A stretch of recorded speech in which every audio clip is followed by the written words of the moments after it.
All right, now for the fun stuff. Our topic today is science policy. What is it? Who is involved in it? Where does it happen? And what does it actually accomplish? And our workshop today is going to be led by our absolutely wonderful speaker, Dr. Marlit Hayslett. Marlit Hayslett coaches clients in how to share their scientific research with their target audiences. Her clients include researchers and entrepreneurs from around the world, including Poland, India, France, Kuwait, Costa Rica, the United States, and other locales. Prior to opening her own firm, Marlit coached doctoral students at the University of Virginia and engineers at the Georgia Tech Research Institute. Geek alert, Marlit holds a BS and MS in International Affairs and an MS in Public Policy from the Georgia Institute of Technology. In 2020, she earned a PhD in mass communication from the University of Georgia. To relax, Marlit enjoys dancing, puzzles of all kind, hiking, and traveling with her husband. So without any further ado, please, Marlit, take it away. Thank you very much, Jessica. Thank you all for being here. I really appreciate it. What we're going to do today is share a little bit of perspective about science policy. And to get started, I wanted to sort of, since this is a professional advancement sort of community that you're developing here, I thought it might be, quasi interesting for a 3 to 4 minute version of my career path, because it's not what I expected it to be, and I don't even know what the future might hold. But it's been a good story, so I thought I would share it. So let's see here. I have PowerPoint, and are we full screen? All right, thank you. Okay. Okay, so this is a story of a little girl from South Carolina. That's me on the left.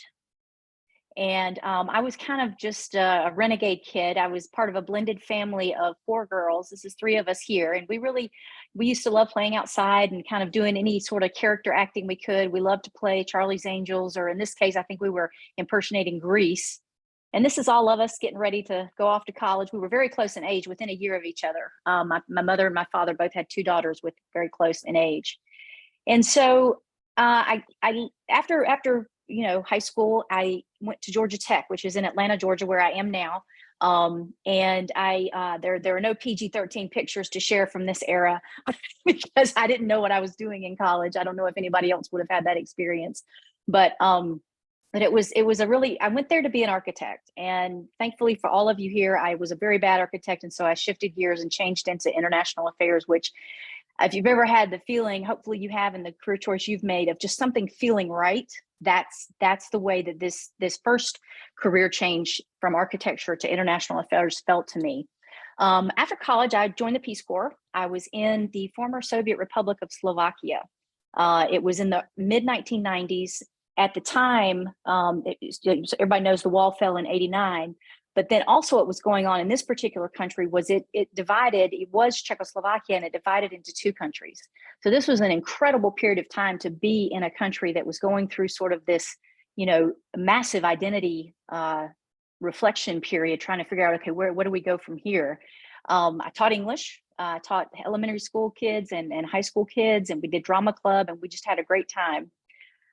Fast forward a few years, I found myself doing a little bit more education. Jessica sort of alluded to that. I did a master's degree, and then I joined the Georgia Tech Research Institute, which I had never heard of as a student. It is the R&D arm of Georgia Tech, and has probably on the order of a couple thousand employees now, mostly engineers and scientists. My role there was to sort of liaise between policy people and science people, because that's a term, scientists and researchers. And what ended up happening is sort of how the last few years of my career have sort of really kind of taken me by surprise. I was studying at the time, I studied how do states do something about science? How do they stimulate economic development with investment in new firms, new technology companies? How do they regulate anything that has to do with research? And so I was looking at these issues for a number of years. And as part of that, I worked very closely with the General Assembly. The big eureka during this time period for me was how difficult it was for our state legislators and our scientific community to have a really deep, authentic conversation. Their vocabularies were very different. Their priorities were very different. The time spans on which they operated were completely different. You know, in a political environment, you're going, you know, every decision's going to happen in 90 seconds. In science, you're doing experiments for months, if not years. And so bringing these two communities together was a problem and a challenge I fell in love with.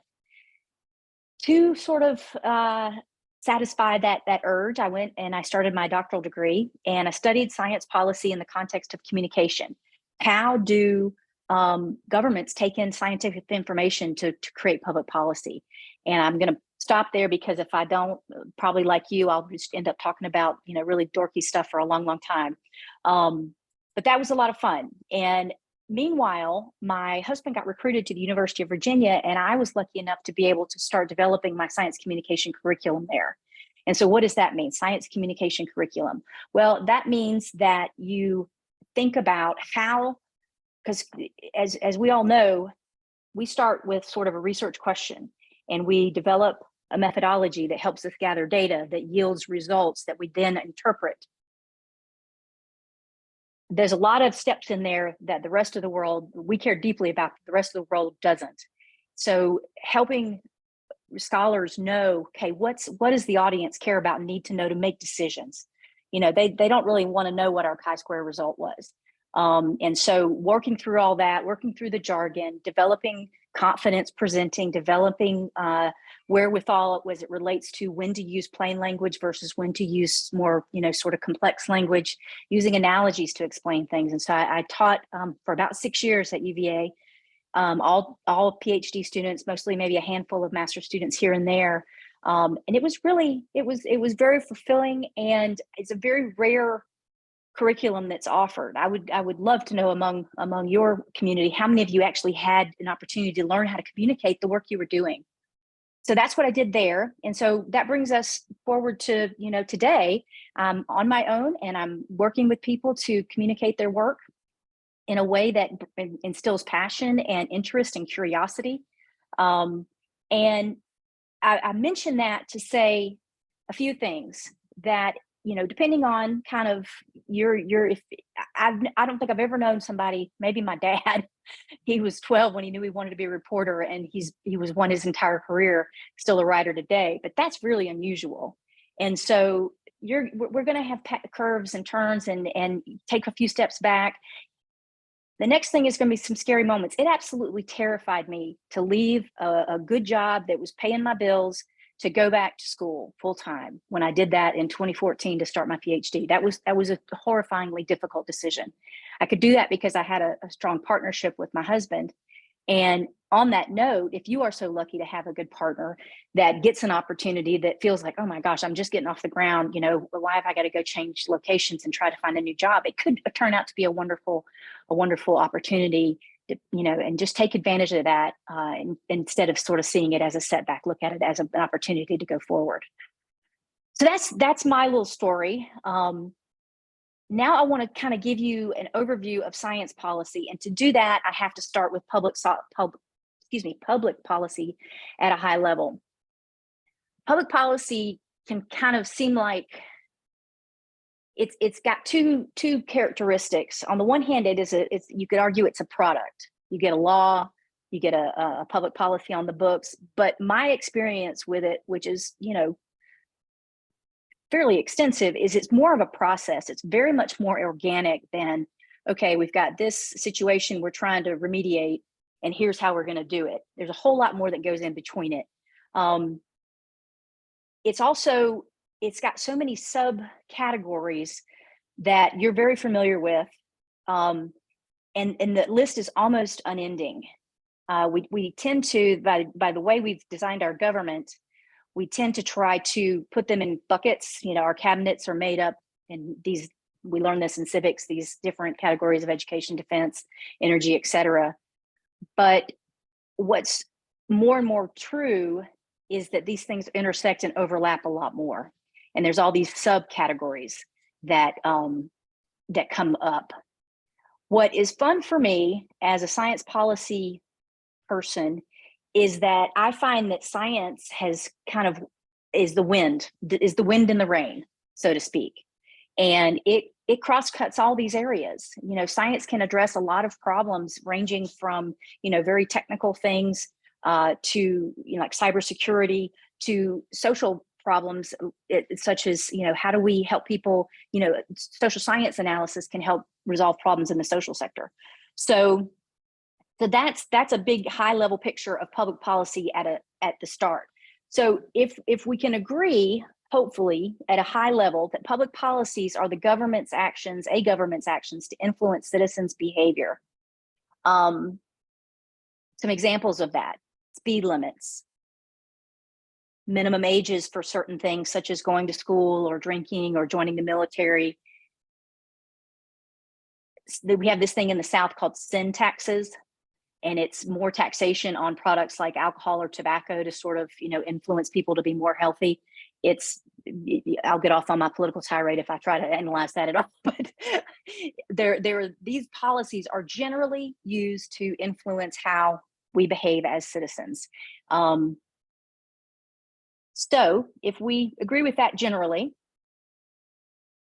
if the government is meant to influence, what should the role of government be to influence science, technology, and innovation? This is not a rhetorical question.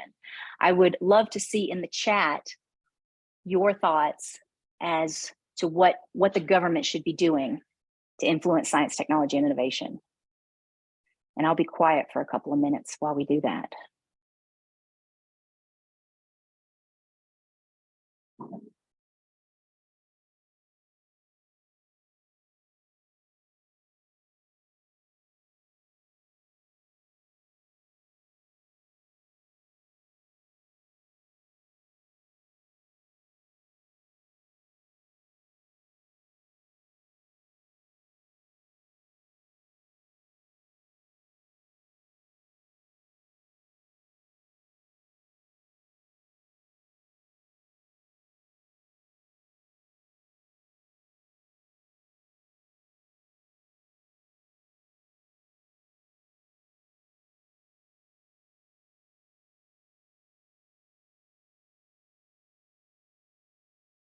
I appreciate that one, Melissa. That one's a tough one.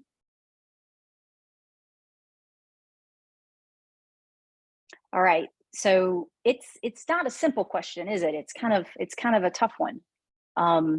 Making a patent easier to obtain. Very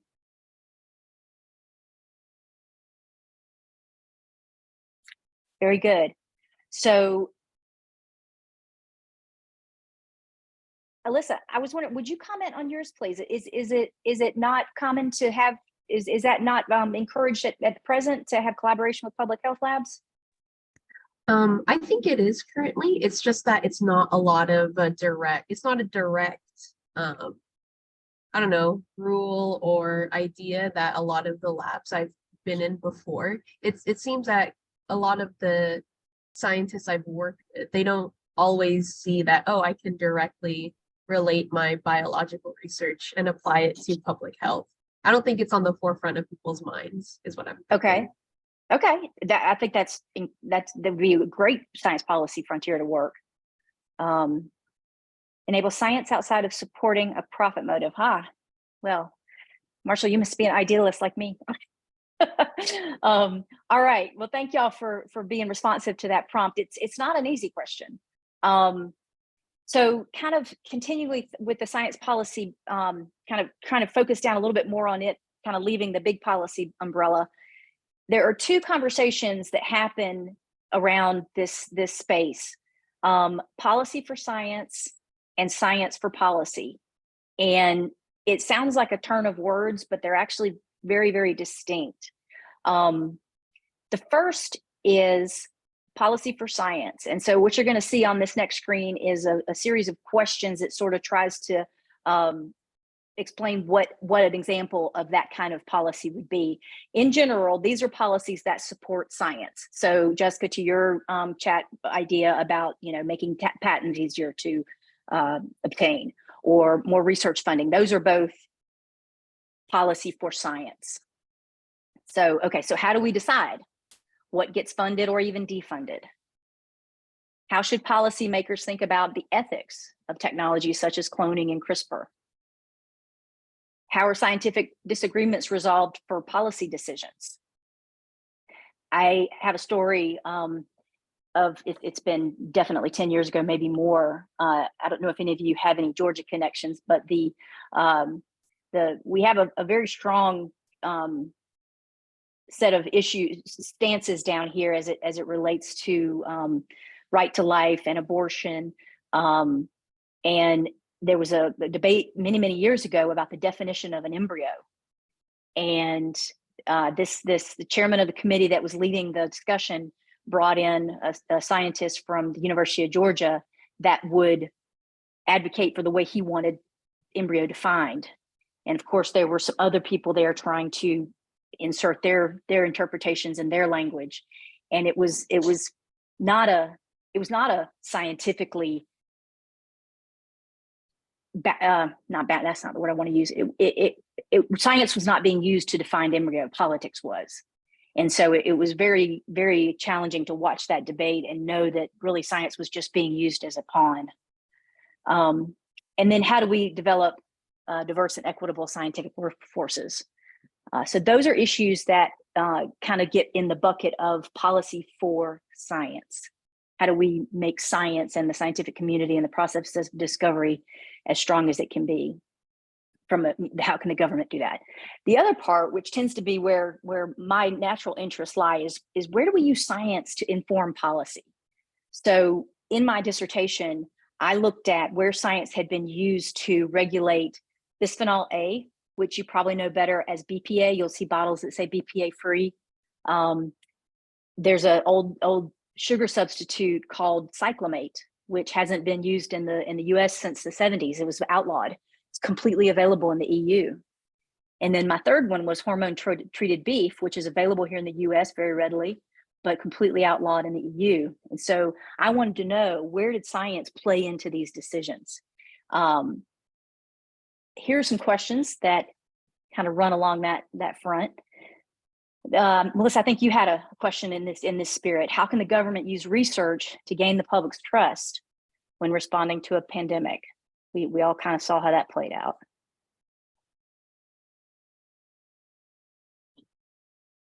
How can biotechnology advance economic development? So this is kind of a big societal level question, but it's still very reliant on how the science advances.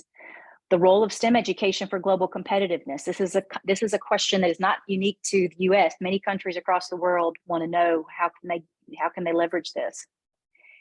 And here, this is sort of, the story I was alluding to a few minutes ago. It's not that these two buckets, policy for science and science for policy, are completely mutually exclusive. They're unequivocal overlap, but they tend to. I bring these to your attention just to help you know that they're there. That's kind of one of the foundational things when you start learning about science policy, is these two ways of looking at it. So in her intro, Jessica said we're going to learn about where does it happen and who does it. It happens at every level, even international.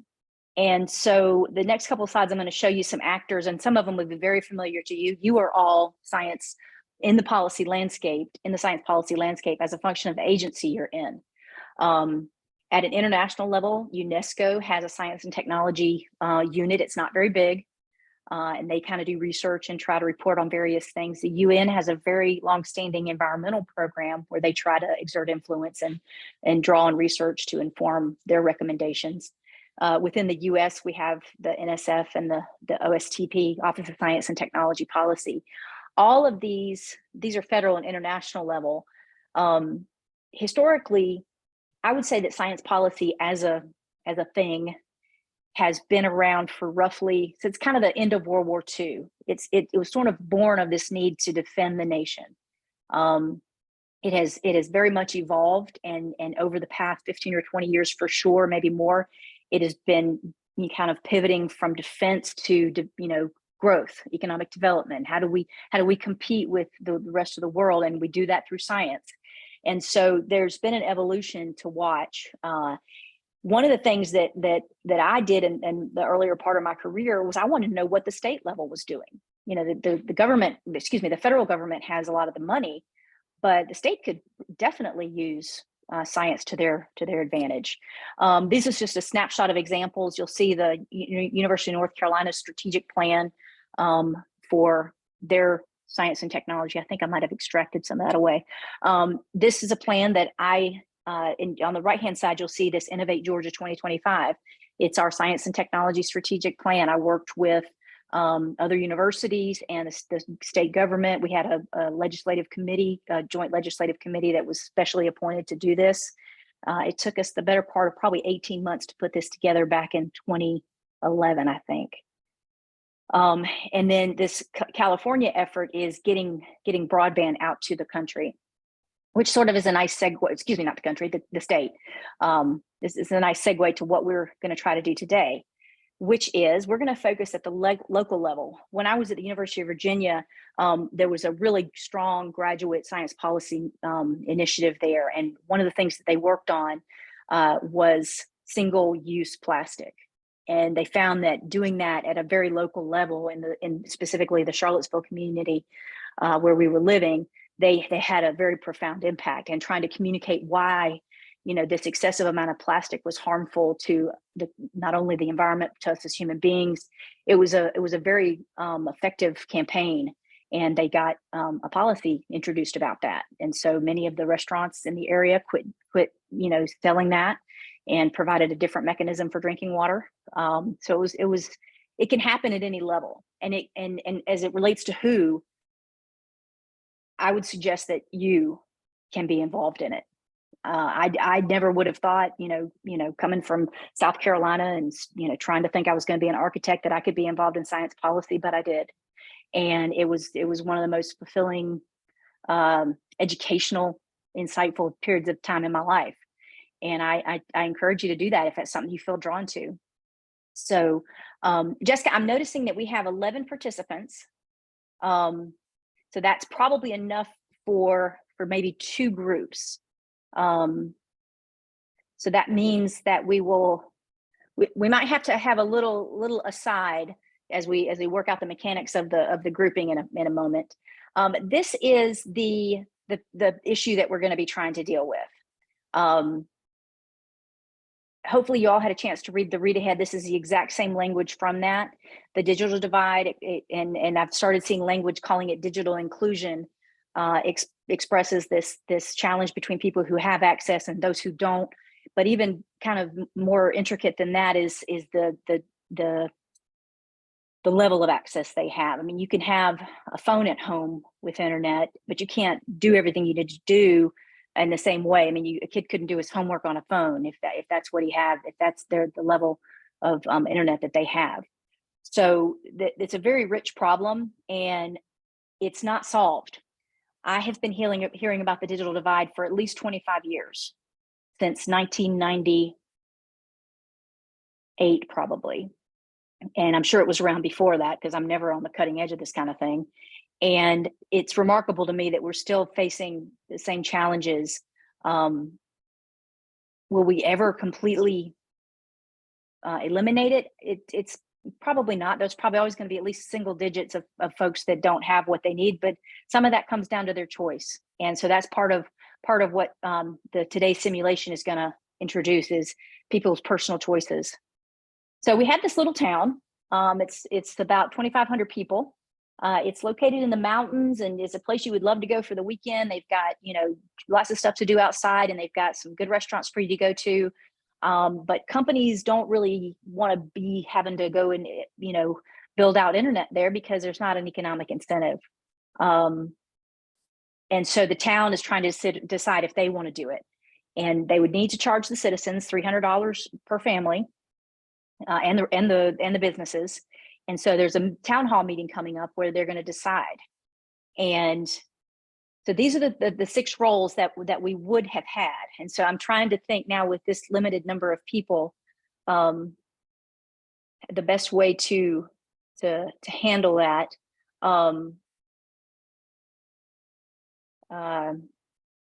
We have, is there anybody among us that is not able to participate for any reason? Can we?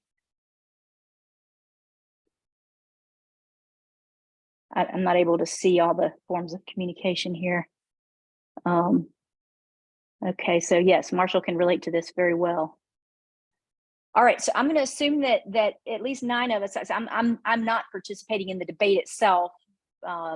So Jessica, I'm going to suggest we have 3 groups of 3, and we will have business owners, state legislators, and broadband executives. So, Jessica, if you can tell us what you are doing at the moment. So I put everybody's names into a group generator. I'm going to share my screen right now. Okay. So the people who are number 1 are business owners. In the chat, you will see a link to your roles. And the idea there is there's a role, business owner, but there's 2 voices, a business owner that supports internet build out and one who doesn't. So you can decide amongst yourselves which voice you want to take. The second group will be legislators. Same set of situations. You got 1 for and against. And then the last one, I think, is, I said executives, right? That'll be group 3. Jessica, I think that'll be you. So go ahead and open your respective link just to see if there's any questions about what's going to, I'll just walk you through what's going to happen next. If you don't know each other, take a minute to say hello. And then you choose your roles and then you start debating. What information do you need to decide based on each other's, positions? And then your job is to decide if you are for it or not for it. And then you have a spokesperson that's going to come back to the group and express, your position. And then I'm the town council chairperson, and I'm going to decide what we do. Are there any questions? All right. Well, Jessica, if you can send everybody to breakouts, I will be kind of floating and seeing if people need any support in any way. And then I will, I'll be also giving people time updates. You have about 20 minutes for this. And if we need less or more, we can go with that. Okay. I had a question, sorry. but I don't think my mic was set up right. Oh, sorry. Yeah, so can you confirm whether each of the 3 teams is each of these 3 roles? All 3 in the first team are role 1. Is that what is going on? That's right. So all 3 are business owners, I believe. Yes, but you have different perspectives. So obviously with 3 people, 2 of you will have either for, or 2 of you will have either against. So however y'all want to do that. Okay. And then are we having breakout rooms? Yep, I'm about to open them. Just wanted to hear your question. Okay. Thanks. See you all in a few minutes. Thank you. All right. Are we missing any groups? I think this looks like almost everybody. Okay, so the business owners. Who is the spokesperson for the business owners? All right, Alyssa. Yeah, that's me. Yeah, so Melissa and I don't think either of us took like a strong point. We were just like going back and forth with our ideas here. And I think like our biggest points for either opposing or supporting this idea would be that bringing in a high-speed internet, it could possibly create more jobs, even though the point of like installing a virtual meter reader for these services, like it would take away from the people who are currently manually doing that. Excuse me, I'm going to interrupt you in just a second. Since we do have kind of an intimate group here today, why don't you give a very brief summary of the 2 business positions? Because the other groups don't know kind of where you're coming from. And then we'll do that for all the other perspectives as well. Oh yeah, for sure. So we had 2 business owner voices that we were debating for or against. So the first one was that, let's see, on one hand, we could, if this high-speed internet was installed, we would have to invest in a virtual metering system with more accurate technology, which would be helpful, but it also might eliminate the job of a human meter reader. So this first business owner wasn't sure if they should support the high-speed internet. And then for the second business owner point of view, they have a specialty store that has a local arts and crafts from the area. And while their sales do really good during the tourist season, sales are super low in the off season. And then they brought up the point of like COVID almost bankrupted their business because of that lack of tourism. So high-speed internet would help sell products online. And that income would be more consistent for this business owner and their employees. So yeah, like in order, what Melissa and I were talking about, like if we were leaning towards business owner, one who wasn't sure about installing the high-speed internet, we were thinking like perhaps despite eliminating possible jobs of a human meter reader, if we had a virtual metering system, there would be a need for someone to manage that and be able to read those virtual outputs. And so possibly if we could provide training to the current meter readers in this town and help make that transition to a more virtual platform, it might minimize the need to eliminate the jobs that are already existing. But then also, on the other hand, for opposing high-speed internet, we were thinking that this shift from local to more virtual businesses would open up this town to more chances of being taken advantage of by bigger businesses like Amazon, where people can just order stuff online. And we got a little bit into the idea of like more access, or how can we limit these large businesses like Amazon, for this is just one example, from taking advantage of a small town who is just barely getting into high-speed internet like in the first place. So yeah. what was your final consensus, for or against? I think Melissa and I were more going for the supporting the high-speed internet. Okay. Yeah, just because we thought the benefits outweighed the negatives. But Melissa, if you had any other ideas, please feel free to jump in as well. So the only thing the last thing we want to know is if there are any other additional costs. So after the $300 investment, you know, would we be expecting other things to pop up that might impact, you know, our usage? Like a monthly fee or regular maintenance, or okay. Upkeep. So if it's a mountainous area and, you know, prone to storms and things like that. Mm-hmm. Okay. All right. So your ultimately your decision is you support going forward. Okay. How about our state legislators? Where did you guys land? Well, and share your two voices as well, please. Yeah, so I can speak to that a little bit. Our two voices, one was a state representative who supports the project, mostly because of political reasons. There's a telecom company who is strongly supporting their campaign, and they are hoping to win over a strong opponent in the election. State legislator voice 2 is strongly ambivalent, is how we read it, where they are concerned about the high-speed internet infrastructure, basically dismantling the tourist attraction of the town.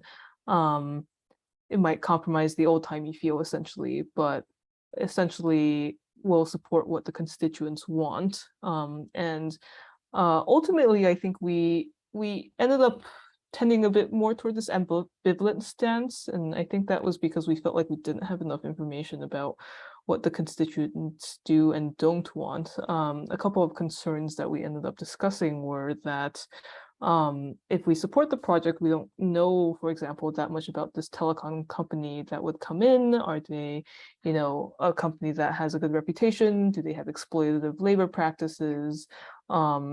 Or, you know, are they strongly supported by the community? And that's what we felt was most important to us. Just in terms of, for example, this opponent who is polling strongly in the election, are they polling strongly because the residents are opposed to the telecom company's support of this legislator, or is it for other reasons? And so I think we came down on kind of like, not necessarily strongly against, but we'd like to know more about sort of what the constituents have to say about the situation. And maybe that goes to the citizens and business owners perspective a little bit more. Okay. So you're undecided. Yes. Okay. All right. Thank you very much. Mhm. All right. How about our executives from the broadband companies? I'll summarize for the two of us in our smaller group. So the two perspectives were, one was an assistant vice president of rural sales for Verizon, so giant telecom company, who falls on the side of being in favor because federal dollars are available to help support these stated to be non-profitable efforts to bring broadband to rural communities. And then the other position was somebody who is a CEO for an unnamed mid-sized ISP, who's opposed to dedicating a lot of resources to an unprofitable project, because it's just in the cost benefit analysis doesn't make sense for that person. And me and Jessica talked for a while about the pros and cons, and my direct personal experience with some of these issues, I think, helped give me a little bit of perspective in that I know firsthand that people in rural communities know that they are sometimes going to be expected to pay more for things. And so I think that if a telecom company were to bring broadband internet, especially in a subsidized build out project, it might be possible to get a lot closer to profitability, if not have a profitable project, by charging the customers more for that service. Because if broadband is available for those who want it, people will definitely pay more for it. I don't know, I'm not actually an assistant vice president for rural sales for Verizon, so I don't know exactly where those costs would lie, but I think that it's more likely to be a bit of a sweeter prospect if charging customers more were on the table. So ultimately, we felt like we were kind of in the middle, but fell slightly on the edge of supporting the project. Okay. Okay. So I'm the town council chairwoman, and my family has been in this community. We were one of the founding families, and everything that has happened here has, we haven't taken advantage of lots of fancy technology or anything. We just, we do what we like to do, and we support each other, and we make sure our children are educated and our people get, health care. And so I've got a lot of questions about this internet thing, and the speed and what that's going to do for us. We've been fine so far. I don't know why we would need this extra speed. Well, I don't know much about it. But I have been charged in this leadership position to help keep the issue moving forward. And because I don't know much about it, I'm not comfortable shutting it down entirely. But I tend to agree with the legislative perspective that it would not hurt us to continue to get more information. I think that we could have a follow-up meeting. We could invite the executives to come and present, to talk about their labor practices, and make sure that our employees will be the people from our community will get the jobs, that they're not going to ship in new people to get the jobs, and so just have that kind of conversation.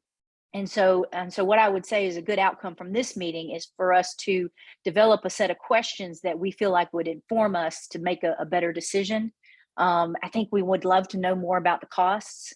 Our friend from Verizon said he knows they're out there, but he doesn't quite know how to put numbers on them. So we could send him back to the office and ask him to get a little more concrete there. So that's probably, I know the community's been wanting us to make a decision on this, but sometimes it's just not quite the right time, and we need more information before we do something too hasty. So meeting adjourned. So I every time I do this exercise, it's a bit organic, and it always kind of reveals some really interesting outcomes. But what's what's really important, I think, bringing it back to why we're here at all, and thinking about science policy, or policy even broadly, it is not science. It is a very living thing, and it requires you to engage and communicate, negotiate, listen, be willing to sort of move off your position a little bit to understand another point of view. And that sort of experience. Oh, another kitty cat. I'm so distracted by cats. Jessica, who is that one? This is my little cat. Her name is Saya. Saya. She likes Hi, to Saya. She likes to hang out behind me when I'm on Zoom calls. That's been one of the best things about Zoom calls, is getting to know everybody's animals. But so bringing it back, I mean, I know we started at a very high level, arguably very simplistic, and I wanted to kind of put you in the hot seat and help you sort of like, oh, I had no idea that would be a perspective that would come up. Some of the roles you didn't get to hear about were high school teachers. One of them is fresh out of college, and she's very used to technology, and the high school does not have adequate broadband service. The other teacher perspective, she's 62 years old. She's retiring in 3 years. She doesn't want any of it. She doesn't want to have to learn new things. She doesn't want to have to learn new curriculum. Those are both very valid points of view. And so, Alyssa, I liked y'all's comment about how you would offer the utility worker some training to transition to a new profession, or at least, sort of, learn how to do something new so they don't get totally cut out of their job. And those are the types of conversations that do happen in any policy debate. But I'm going to stop talking. I would love to hear your reactions. Did anything surprise you? What kind of thoughts did you have? Melissa? So, I was surprised that nobody brought up the cost. $300 isn't a lot of money, but let's say for retired folks, that might be a lot of money. Or, or if this is a very rural area, that's a big chunk of money. But that wasn't raised by anybody, any of the participants. In the city that I live in, they have these parcel taxes all the time for various things. It's usually for school upgrades. And they allow senior citizens to opt out of that because they're not going to be directly impacted in some ways. Their property values will probably increase if there's more investment in the schools. So this is the same. I could imagine that somebody who's, and that I'm being very ageist, but for somebody who might be in their 80s, let's say, they might use the internet less. So can they opt out because they're on a fixed income? I don't know. Do you mean opt out of paying, or opt out of the service, or? Maybe both. Okay. All right. Other thoughts? We have a couple some things in the chat. Yeah. Bradley and Moosh, do you want to unmute yourselves? Yeah, certainly. I mean, I was just building upon what Melissa was saying there. So this is not something we discussed in our group, but something that I was thinking about when reading the materials. It's like, so they say it's $300, but I don't know how firm that is. So I thought that there might be a good deal of skepticism around that, where it's like, oh yeah, it's only 300. That's not that much, but how much will it be really? Once they start building it, there's cost overruns. They're like, oh, now it's 600. Now it's 1,000. Will it be 300? Is there the possibility of it increasing? So I thought that was worth discussing in the council and figuring out from who would be putting in the stuff. So can you get a hard cap at 300, or is it flexible? And that would be something to negotiate for. Yeah. Like capping it. And if it goes over, who pays for it? Mm-hmm. And where they derive that from? Did they have the population of the town, and what's that going to cover? So yeah. All right. Other thoughts? Yeah, I chimed in as well, and part of my reaction to what Melissa had said is, oh yeah, we hadn't talked about that. I think part of why is because the blurbs for our two perspectives noted federal dollars. They were talking about federal subsidies, not necessarily community subsidies, although the community subsidies, of course, an additional potential incentive for the broadband companies to bring service to the area. But my initial reaction in reading the read ahead thing was that, yeah, $300 to me I can stomach that. And like my dad, who still lives in a community like this, he would fork that over no problem. But many people in the community, as Melissa said, like that's a lot of money to a lot of people. And coming from a community like that, people are generally extremely resistant to change. And I think that dollar value would be a very tough sell, even if it were quite a bit lower. I think it would still be a very tough sell for people in that community. Like mapping my own personal experience onto that. So Marshall, you're touching on something. How would you try to push that forward? What would be your strategy? It needs to be personal. It needs to be a personally valuable thing. The people who are doing the cost benefit analysis for themselves, for their own personal thing of, is it worth $300? What do I get out of this? And I think for a lot of people, especially if there are a lot of older folks in the community who don't see a value to that because they've lived their entire lives without high-speed internet, then in a lot of cases, you may not ever be able to sell it to them. And like, it's just a really difficult issue, I think, to solve, of how do you convince people of the value of a thing that they don't know about. And it's almost like a marketing problem of creating the need for enough people that those who really want and need this upgrade can help get it with the help of those that don't need it. Does anybody watch All Creatures Great and Small on PBS? Nobody? Okay. Okay. You do, Melissa? So yeah, my mom loves it, and I've seen like 2 or 3 episodes just when I'm home. I don't, know more than that, but somewhat. It's a story that takes place in I believe is it Ireland, Melissa, or Scotland? I know that the main character's from Scotland, but I don't think they're in Scotland. Are I they? thought it was northern England, but I don't really know. Okay, so they're somewhere in northern England, and because the main character is Scottish, and he goes to a small town, and he's a veterinarian. And in this most recent episode, he's young, and the older practitioner, is kind of resistant to change, set in his ways. And James is the young vet, and he wants to introduce TB testing, which is, a very innovative practice for this time period. Is like the 1930s. It's just before World War II. And this would be of great value to the farmers in terms of protecting their cattle, and also obviously to the human population. Yorkshire. Thank you, Melissa.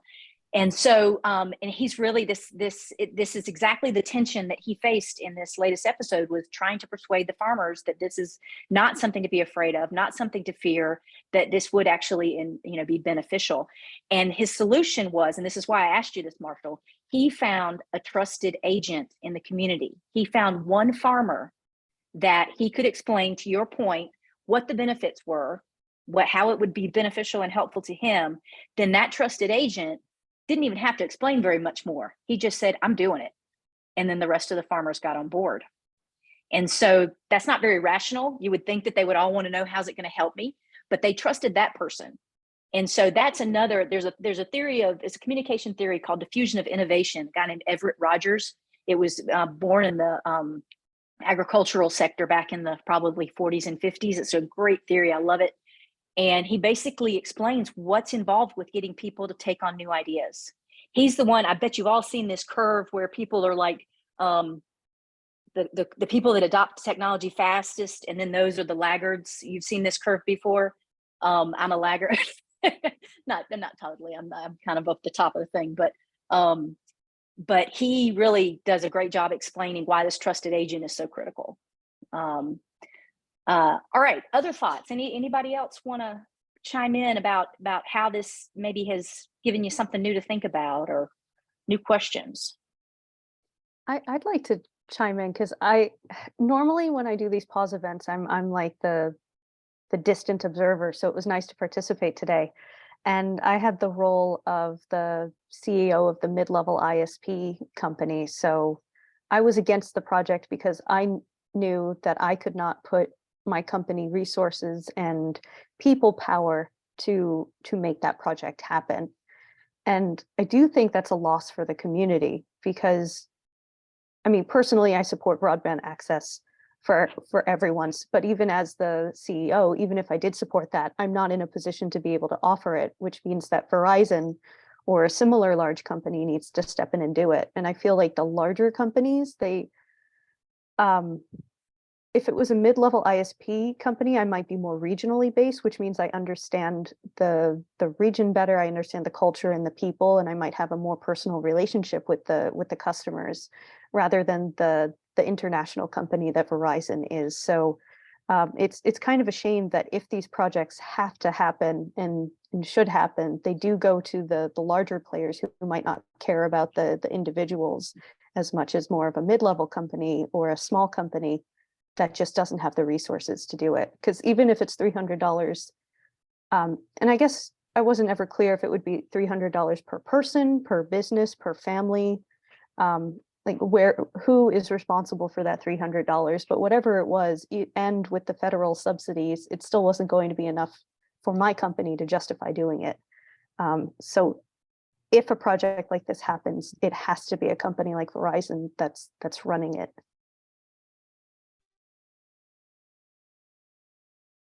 All right. So last question. Let's fast forward, 3 to 6 months, and you've been invited as sort of a emerging researcher to contribute to a new policy discussion on something in astrobiology in your field. Will this experience today, how will this experience today help you be a part of that process?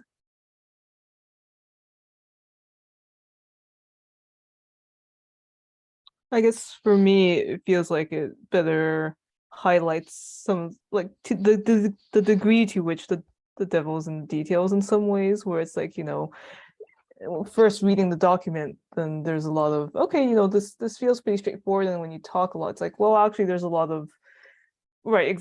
I mean, as we've been discussing, right, about the $300, who is paying the $300, and is that a hard $300, or does that have room to change? In some ways, I feel like some of that nuance is sort of the most important stuff in some ways, where how does this look practically for, day to day for people, and sometimes the hardest questions to answer as well. And so I think just an increased appreciation of how there's the high level stances, there are the high level stances, but also all of these lower level and very, very, very important details that go into, implementation or ramifications that need to be equally thought about when thinking about policy.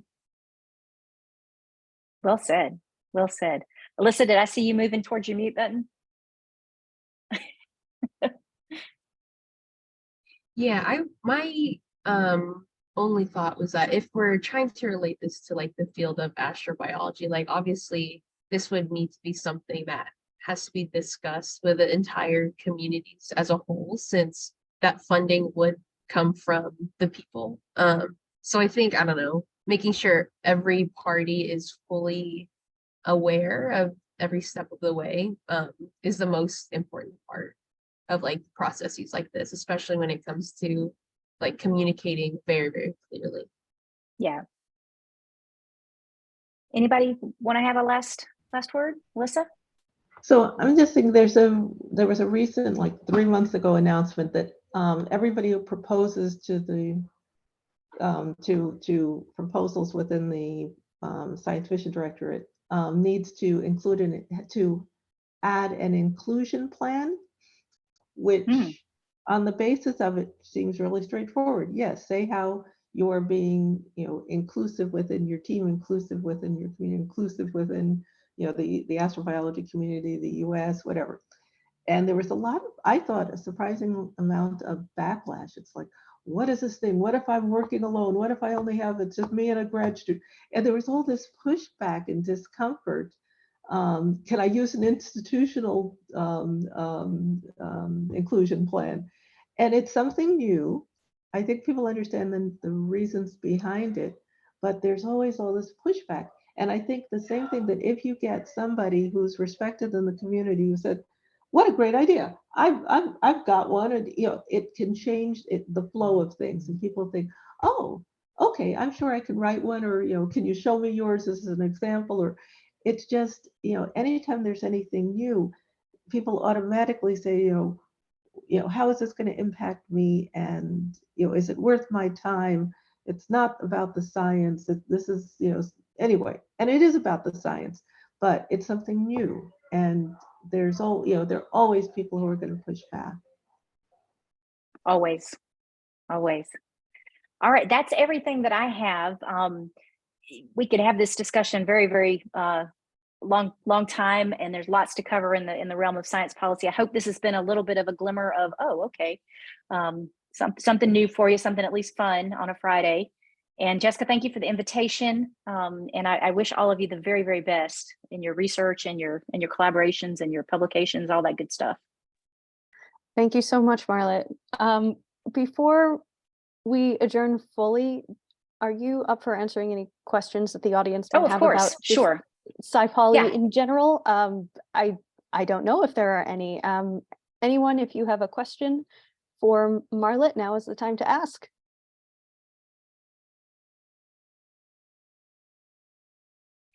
Yeah, I have a quick question. So this seminar has been like my very first official foray into learning more about science communication and science policy. And right now I'm in my very first year of my PhD program, so things are a bit busy. Oh, wow. Yeah, so what do you recommend that I do to take more steps to learn more about this and become more involved, like in my community on campus, and just learning more and gaining more experience in this area?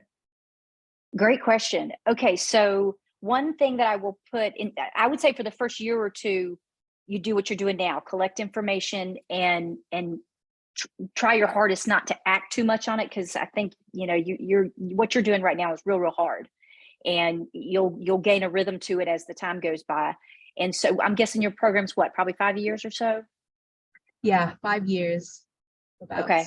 Around year 3, I would start very intentionally going to, if your university offers any science communication courses or science policy, if they have it, there's something called NSPN, National Science Policy Network.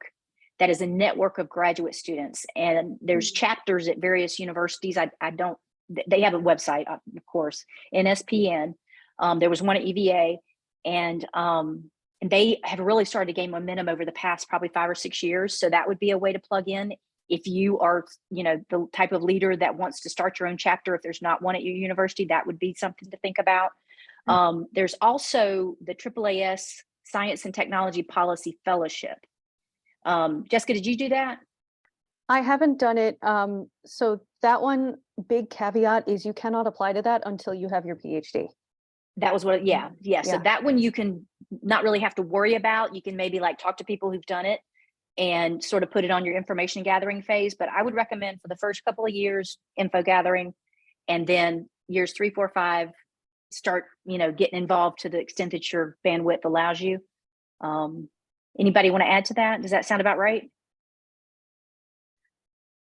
Yes. I can also point out that if you're a member of a professional organization like the American Astrophysical or American Astronomical Society, AAS, or the American Geophysical Union, AGU, I think those programs have fellowships or internships or some kind of policy, or not policy, sorry, some kind of program that gets their scientists involved in science policy work. I know that the AGU has one that's actually due, the applications are due on February 1st. So it's a bit soon, and I'm going to echo what Marlit said, first year or two, just get the foundation and then really start expanding from there. Oh, one other piece of advice I would offer is make sure your advisor's on board. Yeah. I had various experiences with that. Some of my students up at UVA, they actually withheld the fact that they were learning how to communicate their research from their advisor because it was so frowned upon. I hope that you'll have somebody that supports that for you. So that just one other little. Yeah. Awesome. Thank you, everyone. I hope I You're can welcome. stay in touch with the folks here. I just want to chime in and say, hang in there. Grad school is hard.